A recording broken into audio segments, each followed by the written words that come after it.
नीतिमान राजा, लोककल्याणकारी राजा, रयतेसाठी स्वराज्याच्या कडेकपाऱ्यात जुलमी व्यवस्थेला तलवारीने संपवणारा राजा, आदर्श समाज व्यवस्था, न्यायी शासन प्रणाली आणि स्त्री पुरुष समानतेचा पुरस्कार करणारे हेच आपल्या शिवाजी महाराजांचे स्वराज्य.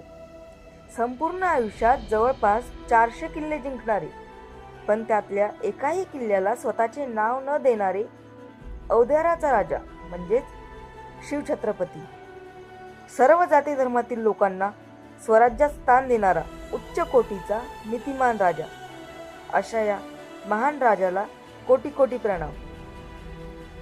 छत्रपती शिवाजी महाराज जयंतीनिमित्त त्यांना विनम्र अभिवादन. जय शिवराय. आणि तुमच्या सगळ्यांना छत्रपती शिवाजी महाराज जयंतीच्या हार्दिक शुभेच्छा. धन्यवाद.